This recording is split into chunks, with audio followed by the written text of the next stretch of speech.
lost to then undefeated Sean Porter. Took a world title. And he has told Andy.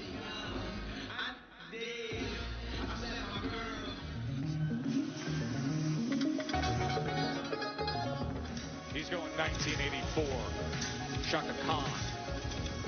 Ain't nobody like Bud Crawford, is there, folks? 7 opponents. And he told us yesterday he is ready to put forth the hurt business tonight against Kell. He weighed in at 147 pounds, wearing white trunks with red and blue trim.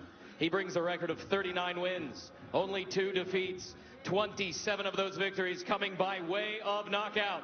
The former welterweight world champion from Sheffield, England, the special one, Kell Brook. He weighed in at 146.4 pounds, wearing black trunks with gold trim. He brings a perfect record, 36 wins, no defeats, 27 victories coming by way of knockout.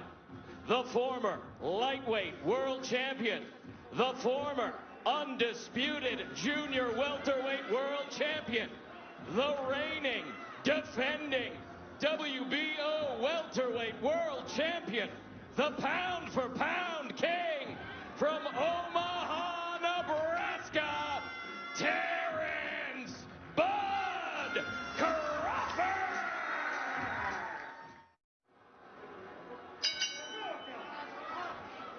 Round number 1, and Dre, I offer you this. Among all the analysis, Crawford's game now. He's watching, he's studying without getting hit. he has power in either hand, Crawford. He has finished guys, whether it is orthodox or southpaw, but in recent years we have seen plenty of Crawford.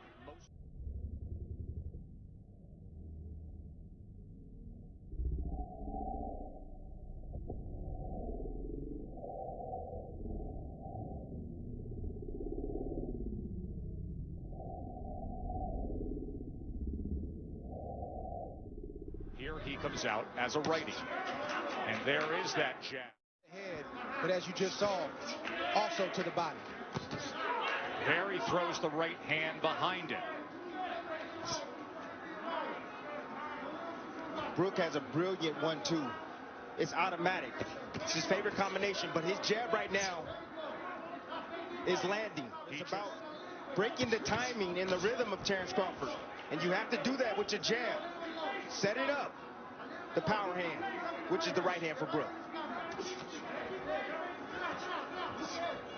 Crawford looking to close that gap as he goes southpaw for a moment, doubles up the right hand jab, and then comes with a left. Good exchange here as he switches back to righty. Fascinating first round. Gonna take a short break. Back ringside here for round number 2 of our welterweight championship fight.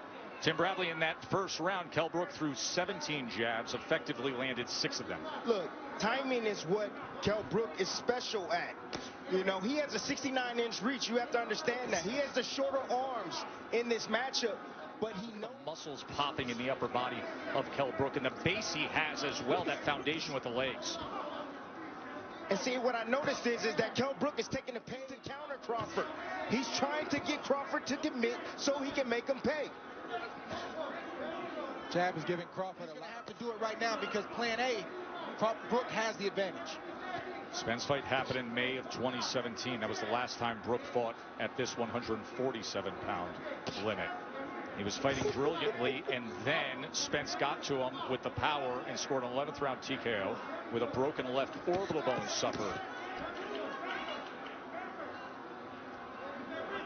You also want to see how Brook takes the shots of Crawford as he starts to land clean, flush shots.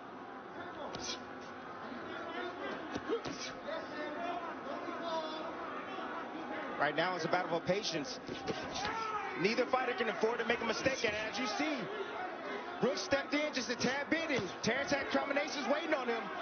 Just fired off a right uppercut, did Kell Brook.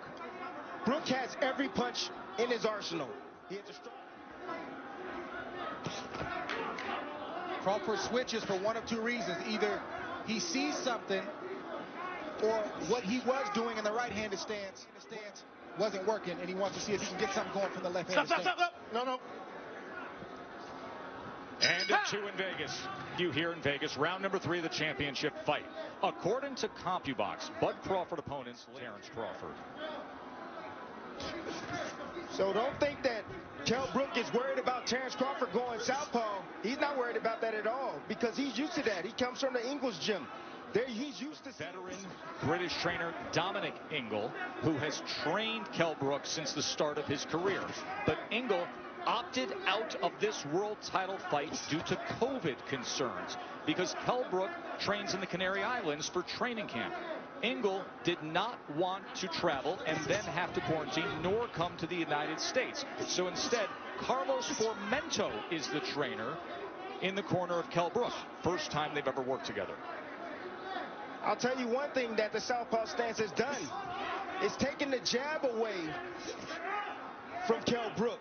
You see southpaw does. But it does allow you to land a right hand like Brook just landed on Crawford right now. A right hand. Hands free. But he's going to have to close the distance on Kell Brook. He told us in the build-up to this fight that Brook can't fight mid-range and in close. Right now, Brook is winning the battle from the outside. Crawford's got to slowly start to... Kell Brook, minutes ago here in round 3. Pretty good start for the challenger, the former IBF. The distance and started to bully Kell Brook. He started to fight him in close. Brook fought back valiantly, but he really didn't have any answers for that. See Crawford having his moments there. I see some swelling already. On the right eye of Terence Crawford in the right hand, right down the middle that just lands for Kell Brook. And there's a right hand from Crawford. Way to answer that right hand.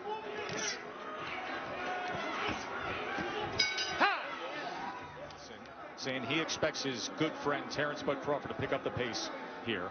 Fight December 12th in this ring against Toka Khan Cleary. Shakur, the recent featherweight champion, now contending at 130 pounds, looking for a showdown for a belt here. Round number 4. Crawford has to continue to get his lead in a safe position to let his combinations go. Beautiful right hand. And the champ gets to him. Get over here. Just like that.